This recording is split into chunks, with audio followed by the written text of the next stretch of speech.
Here's the hard truth, and I'm going to say it with love because I need you to really hear me. You don't just have stress most days, you're practicing it. You rehearse it in tiny, invisible ways all day long. You wake up and grab your phone before you've grabbed yourself. You check email in bed. You sip coffee on an empty stomach and call it breakfast. You scroll through other people's lives before you've even said good morning to your own. You hold your breath between meetings. You skip lunch and call it discipline.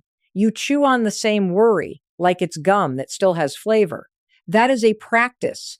And if you rehearse anything long enough, fear, urgency, self-doubt, it becomes your default. I want to validate you because I know what it feels like. If you're fried by 10 a.m., if you're snappy with the people you love, if you're numb some days and exhausted but wired at night, there is nothing wrong with you. Your nervous system is doing its job. It's reading your life like a series of near misses and saying, I got you, I'll keep you alive, which is great if a bear walks in. Not great if it's just your inbox. You're not weak. You're not broken. You are running a survival program on repeat. But we need to talk about the stakes because this is bigger than today's mood. Chronic stress doesn't just steal your patience. It steals brain function. It narrows your attention so you miss what matters. It blurs your memory so you forget what you promised yourself. It hijacks impulse control so you say the thing, you buy the thing, you eat the thing. It amps your emotional reactivity so the little stuff feels like a 5-alarm fire. This is not about being chill. This is about protecting your future self's brain, your focus, your decision-making, your ability to respond instead of react. Here's the reframe that will change everything. Stress is not just an event, it's a daily practice, and you can change the practice. You don't need more motivation. Motivation is garbage when your nervous system is in overdrive. You need a new default. You need a way to stop the damn car in the middle of the day, step out of the spin, and put your hands back on the wheel. State before story, body before brain. When you change your state first, your thoughts follow. So here's what we're doing together. I'm going to reveal the number one stress mistake you're making and why it hits your brain so hard. I'm going to show you the simple replacement that works even when you're slammed, even when you don't believe you can change, even when you only have 90 seconds. We're going to build a system that makes regulation automatic, and we're going to widen your compassion so you stop white knuckling and start choosing. You don't even have to believe you deserve peace yet. You can just want it. That want is enough to start. Breathe. You're the driver. Let's change the practice. Here's the number one mistake that is keeping you stuck and stealing your peace. You're trying to think your way out of a nervous system problem. You treat stress like it's a puzzle in your head, and meanwhile, your body is flooring the gas pedal. You sit there with your jaw clenched and your chest tight and your breath shallow, and what do? You doom scroll to relax. You overexplain to get approval. You overplan to feel safe. You lie awake at 2 a.m. trying to solve a meeting that hasn't even happened yet. You ask, what's wrong with me? When the question is, what's happening in me? Let me make this painfully clear because I love you and I want you free. Your body is the steering wheel. If you keep white knuckling the wheel and shouting directions from the backseat of your brain, you're going to keep crashing into the same day over and over again. Thoughts are loud, I get it, but sensation is in charge. The pattern goes like this. You feel it first, tight chest, racing heart, heat in your face, jaw like a vice, shoulders up at your ears, and then you obey it with a behavior. Scroll, snack, snap, avoid, numb, replay, repeat. That's the loop. You reread that one email 14 times because your stomach dropped the second you saw the subject line and your body said threat, and you obeyed by policing every comma. You replay the meeting in the shower, every sigh and side eye, because your throat went tight and your mind jumped in as the defense attorney. You tell yourself, I'll relax after I finish everything, which is the biggest lie stress sells, because everything never ends and your body never gets the memo to downshift. I am not shaming you. This is human. This is survival wiring doing what it was built to do. And also, I'm not letting you off the hook because you are not helpless. You have been training this pattern every single day, micro sensations leading to micro behaviors. So of course it runs on autopilot. If you can train it in one direction, you can train it in the other. But you cannot fix a body signal by stacking more thoughts on top of it. You can't out-logic adrenaline. You can't spreadsheet your way out of a stress response. Here's the truth that will save your mornings, your meetings, your sleep, your sanity. State before story. Regulate first, then think. You don't have to earn calm with productivity. You change your body state, and then your brain comes back online. If you keep treating stress like a mindset issue, you will keep missing the only part with an actual steering wheel, the one sitting right under your skin. Your new job is not to argue with the anxiety. Your new job is to read the signal, touch the wheel, and change state so you can choose. Here's what's actually happening inside you, and once you see it, you can't unsee it. The chain goes like this: sensation, perception, emotion, thought, behavior, over and over and over. You feel it first. That's biology. Your heart jumps, your breath gets shallow, your gut flips.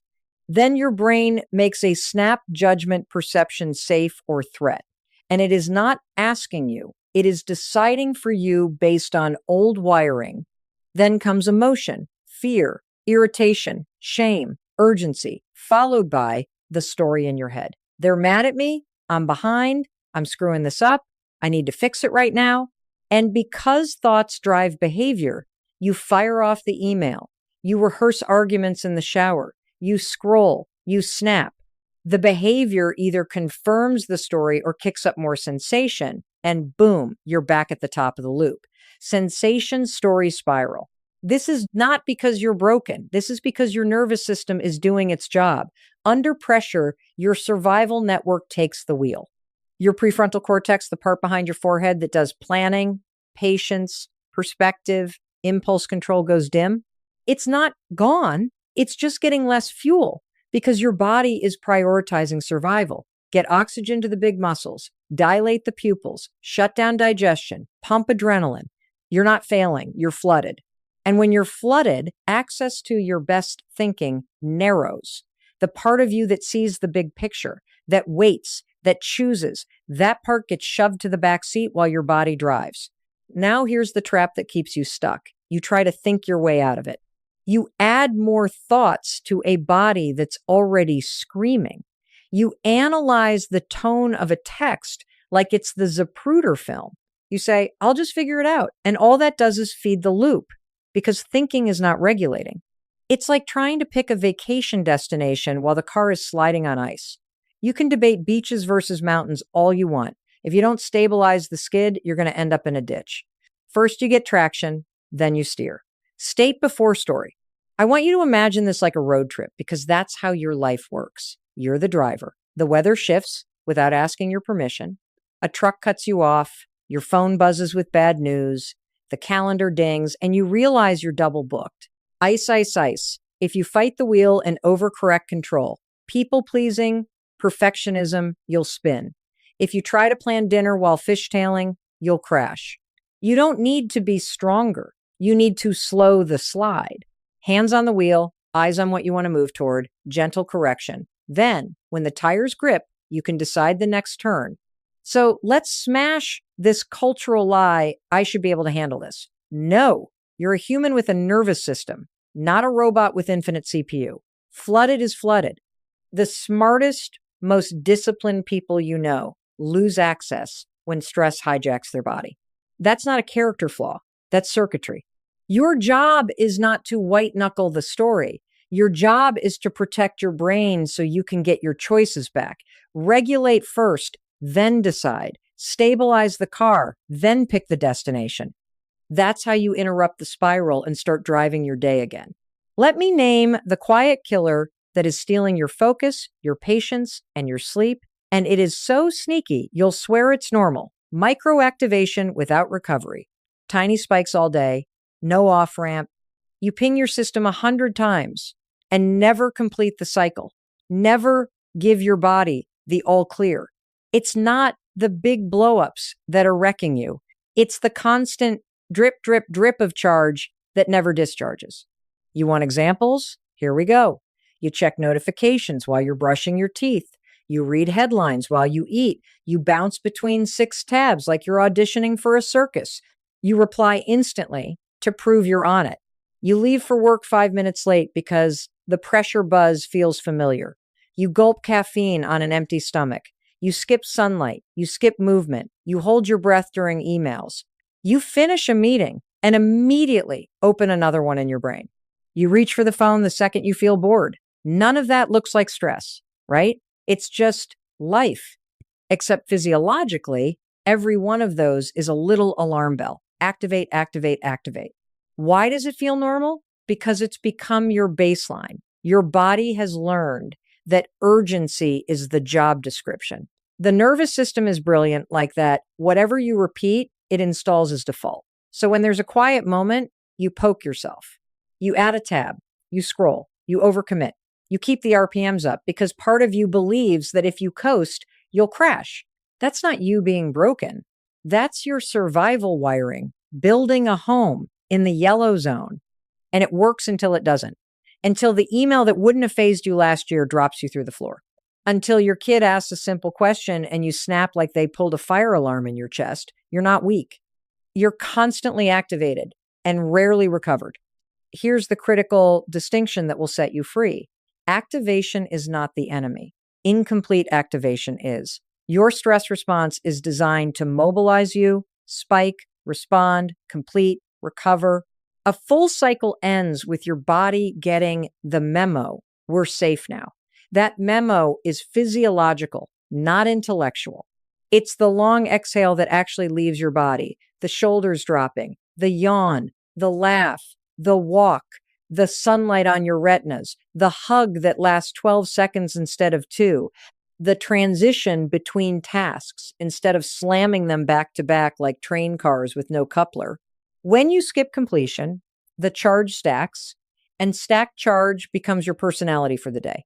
So do a brutal little self-audit with me right now. How many times today did you jolt yourself awake with your phone before your feet even hit the floor? How many times did you sip stress news, notifications, hot takes like it was water? How many tabs did you toggle in the last hour? How many instant replies did you fire off with your jaw locked?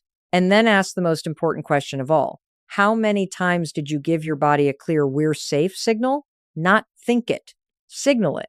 If your answer is close to 0, that's the leak. That's the invisible habit.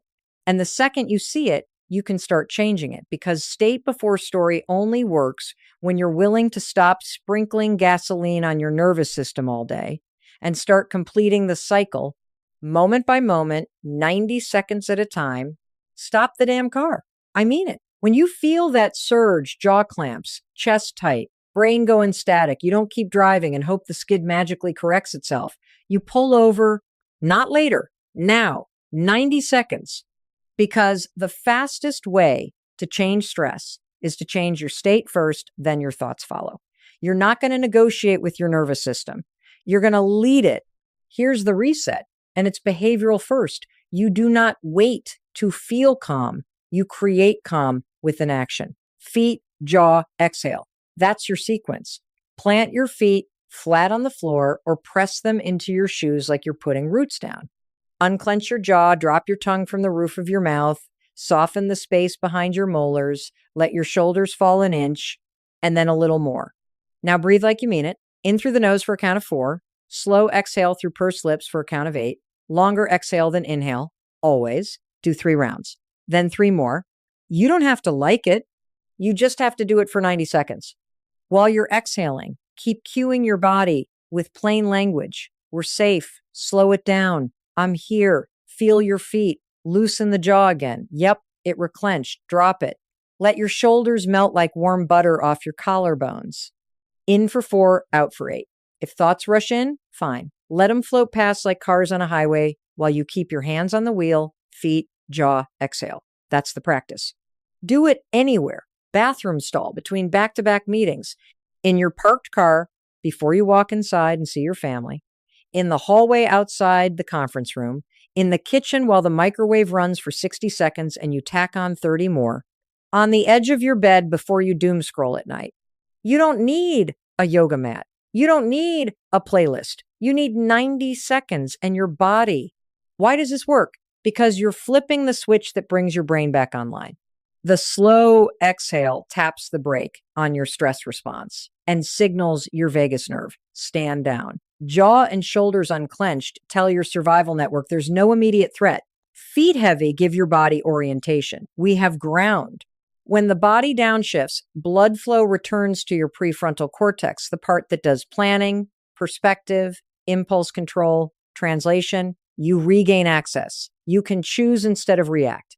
You can decide what to say instead of dumping gasoline on the moment. This is how you protect your brain in real time, not by overthinking, not by powering through, but by stopping the damn car for 90 seconds and resetting the system that drives everything else. Feet, jaw, exhale, state before story. Regulate, then decide. Do it now so you can drive the next minute of your day on purpose. Here's the fix, and I want you to etch this into the dashboard of your day. Replace figure it out with regulate, then decide. That's the rule. That's the line in the sand. If your chest is tight, your jaw is locked, your brain is buzzing like a bad fluorescent light stop, you do not think harder, you do not draft the fourth reply, you do not negotiate with a body that is already screaming. You regulate first so you can choose. Say the mantra with me. Because repetition is the tool. State before story, state before story, state before story. Whisper it under your breath in the kitchen. Mouth it in the meeting. Put it on a sticky note on your laptop. If you remember nothing else today, remember this. The story can wait 90 seconds, your brain can't. Let me show you the swap in the wild. You're rereading that text thread, zooming in, zooming out, hunting for tone like it's hidden in the pixels. Old you would keep scanning and spiraling. New you catches the body's signal, jaw, shoulders, breath, and hits reset. Feet planted, jaw unclenched, long exhale, 90 seconds. Then you decide, reply later, pick up the phone, or let it go entirely, because now you've got access to the part of your brain that can tell the difference. You're about to snap at your kid because they moved at the speed of a sloth when you asked them to put on shoes. Old you delivers the lecture with that razor tone and watches the shame avalanche. New you feels the surge and stops the damn car. Feet, jaw, exhale. We're safe? Slow it down. I'm here. 90 seconds. Then you say 5 calm words. Shoes now. I'll help you. That's not weakness. That's power under control. You're hovering over the buy now button at 11 p.m. to numb the day. Old you. Scroll, tap, package at the door, more shame in the morning. New you, state before story, phone down, reset. If after 90 seconds you still want the thing, set a timer for tomorrow and decide with the brain you protected tonight. Here's the identity layer that matters more than any hack. Every time you regulate first, you cast a vote for a new you. You become the person who can be trusted with your own life. Not because you said you would be different, but because you witnessed yourself interrupt the spiral and choose. That's self-trust. That's the currency that pays for the future you want. And listen, this isn't a one and done fix. This is small but daily. You're not curing stress. You're retraining a pattern inch by inch by inch. The brain learns through reps. The nervous system rewires through consistency. So make this your house rule. No decisions while flooded. No emails when your jaw is a vice. No purchases from panic. No parenting from a fire alarm. Regulate first, then decide. When you do this, you protect your prefrontal cortex like it's your most valuable asset, because it is. 90 seconds buys you access. Access buys you choice. Choice buys you a life you actually meant to live. So the next time that old reflex shouts, figure it out, you say it back calm and steady, state before story, feet, jaw. Exhale, regulate, then decide. Over and over until it's who you are. Here's why you keep boomeranging back to the old pattern even after you've practiced the reset. The control reflex. The second you're activated, your body bolts for the fake safety of control. Control the outcome, the timing, the tone of the email, the look on their face, their approval, their interpretation of you. And I get it, because for 10 seconds it works. You fire off the perfect explanation and the buzzing drops a notch. You overpromise and the dread quiets for a minute. You jump in and fix it and your heart rate dips, brief relief. But here's the thing. That micro hit keeps your nervous system in threat mode. You bought calm on a credit card with 29% interest. It comes roaring back. So we need an interruption that yanks you out of the control reflex and drops you back into choice. 2 words. Let them, let them, let them. When the urge to manage someone else spikes, let them. When the compulsion to edit their feelings about you surges, let them. When you start rehearsing how to make them see it your way, let them. Those 2 words are a lever. They pull your attention off what you can't control and slam it back onto what you can, your state, your behavior, your boundary. Let me be crystal clear about what this is and what it isn't. Let them is not resignation. It's not eat crap and smile. It's not abandoning standards or swallowing truth. Let them is the release of responsibility for other people's reactions so you can take responsibility for your own actions.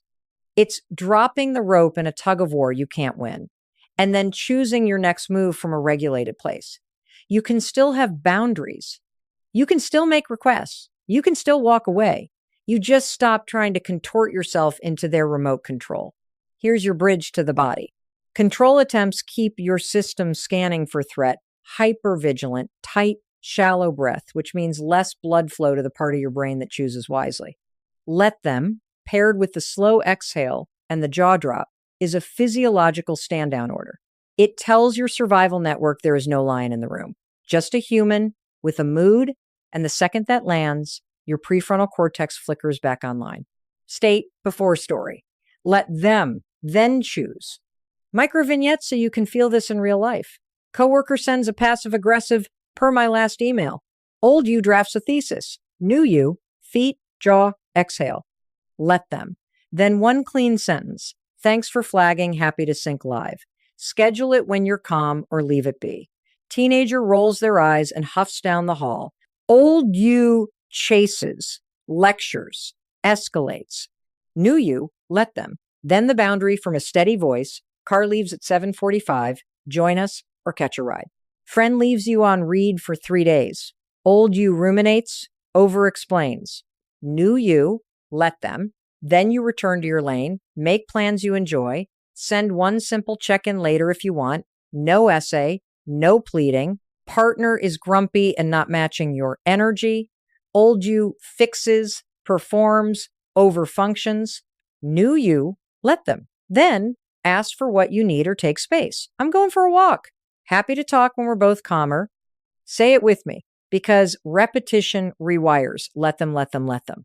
Stress explodes when you try to control what you can't. Peace begins the second you say, let them. Reset your body and return to the only steering wheel you've got. Then, from access, you choose. Let's lock this in, because tools without a system are just good intentions gathering dust. You don't rise to your intentions, you fall to your defaults. So we're going to build 3 anchors into your day that pull you back to access automatically. Not when you feel like it, not when life is easy, every day. Because anchors beat motivation. Motivation is garbage when you're flooded. Anchors don't care how you feel, they fire anyway. Anchor 1, the first 10 minutes of your morning. No phone. I mean it. Your nervous system is calibrating its baseline the second you wake up.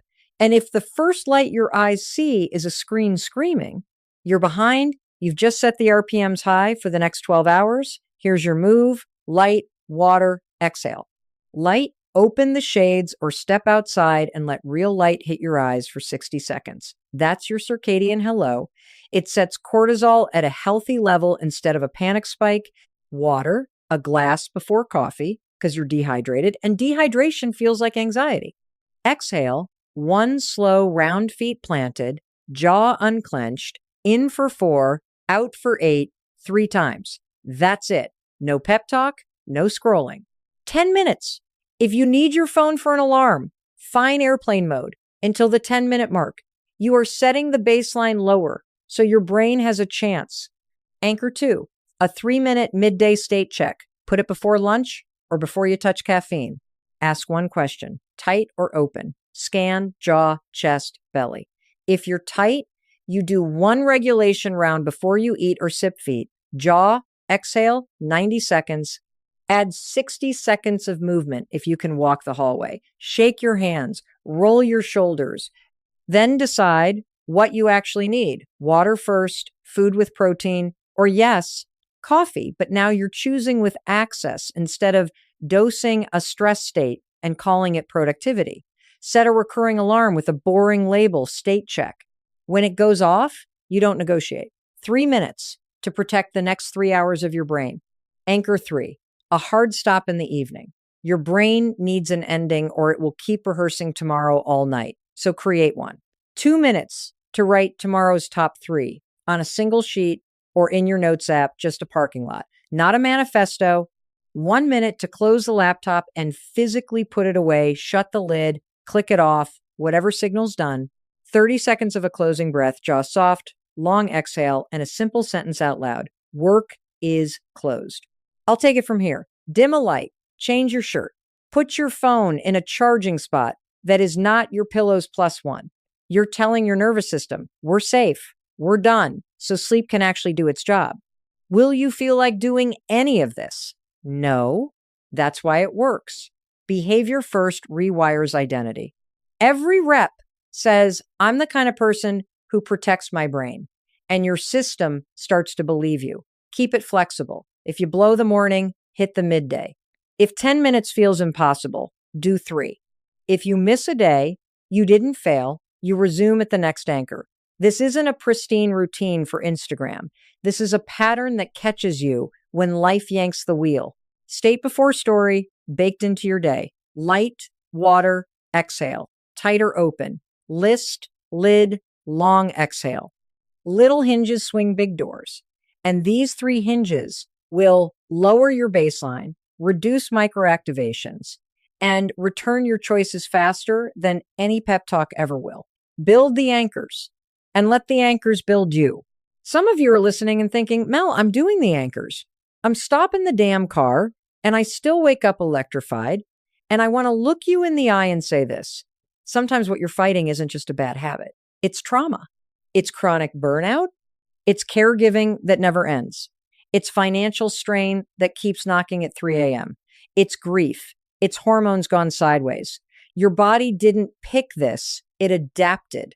Your nervous system learned to run hot because that was safer than shutting down. That's not failure. That's survival. So here's how we handle it. 2 lanes, same road. Lane 1 is support for the route. Lane 2 is behavior first regulation to stabilize the present. You need both. If you had a broken bone, you wouldn't mindset your way through it. You'd get a cast. Same with a nervous system that's been through hell. Lane 1 looks like therapy, CBT or ACT to work with the stories and the choices, EMDR to help your brain complete what it couldn't finish back then, somatic therapy to teach your body how to feel safe again. It looks like coaching and community, so you don't do this alone. It looks like talking to your doctor about sleep and anxiety support, so you're not going to battle at 2 a.m. without armor. It looks like telling HR you need a schedule adjustment, looking at caregiving respite, asking siblings to step in, calling a money coach to make a plan instead of drowning in shame. That's not weak. That is mature strategic care. That is taking your brain seriously. Lane 2 does not wait for lane 1 to work. Lane 2 is today. It's feet, jaw, exhale in the kitchen while the toddler melts down. It's state before story in the hospital break room after the 4th double shift. It's the 2 words when your ex sends a baiting text. Let them paired with a long exhale and 1 boundary. I'll respond tomorrow at noon. It's taking the nap instead of doom scrolling because you chose regulation over fake relief. It's 1 clean sentence to your boss instead of an apology novel because you regulated first and then decided. I want you to hear me all the way. The intensity you carry makes sense. Your system did this for a reason. You're not broken. You're updated by life. And now we're updating it again on purpose. Every time you stop the car for 90 seconds, even in a thunderstorm, you are training your body that safety is possible here. Every time you pair let them with a slow exhale, you're pulling out of the control reflex and putting blood flow back where you need it. Every time you ask for help, you're lowering the load so regulation can stick. Needing support doesn't mean you're failing. It means you're finally taking your brain seriously. Build lane 1 so you're not white knuckling an injury. Drive lane 2 every single day so you have access to choose. Flooded isn't forever. Access returns. Choice returns. You regulate, then you decide the next right inch. And inch by inch, you walk yourself out. Here's the deal, and I want you to take it personally. For the next 7 days, your only job is to catch 1 activation a day and run the 90-second reset. Minimum 1. Not perfect, not 12. 1. You're going to prove to yourself that you can interrupt stress in real time because proof beats motivation every single time. Motivation is garbage when you're flooded. Proof is a receipt your brain cannot argue with. Set it up now so there's no wiggle room later. Pick your tracking method, an index card in your pocket, a sticky note on the fridge, the Notes app titled State Before Story 7 Days. Every day gets 1 checkbox and 1 5-word trigger note. That's it. Check mark plus a tiny label, email tone, kid shoes, traffic jam, money spiral, partner snippy, calendar ping, news doom, no essays, no judgment. We are building awareness, not a case against you. 1 mark a day means you did the rep. Extra reps are bonus, not required. Here's how it goes in the wild. The moment you feel the surge jaw clamps, breath gets thin, that hot then hollow drop in your chest, you stop the damn car for 90 seconds. Feet, jaw, exhale. In for 4, out for 8, 3 rounds, and then 3 more. Whisper it if you have to. We're safe. Slow it down. I'm here. Then you write your little note, boss slack, check the box, and you move on with access. If the trigger is a person, you add the social piece. 2 words, let them, paired with the reset, then 1 clean choice, not 3 paragraphs, 1 action. Let them, exhale, choose, schedule the call. Say, not available, we'll discuss tomorrow. Or walk away. Your lane, your steering wheel, you want the payoff? You will feel it by day 3. You'll have 1 extra beat of patience with your kid. You'll fall asleep faster because your body got an actual we're done signal once during daylight. You'll send fewer reactive texts because your thumbs aren't piloting the car anymore. Decisions will get clearer because blood flow is back where it belongs. This is not magic. This is brain protection in action. 90 seconds of regulation buys you access. Access buys you choice. Choice rewires your life. And if you miss a day, you don't spiral, you reset. Double check tomorrow? No, just resume. The win is consistency, not perfection. 7 check marks in 10 days still changes you because you're collecting evidence that you can be the calm in your own body even when life isn't calm. That's the truth. I want you to anchor. You do not have to wait for the world to settle down. You can become the settling. 1 regulated moment a day is how you rebuild control of your brain. Proof beats motivation every time. Start today. Feet, jaw, exhale. State before story. Let them. Then choose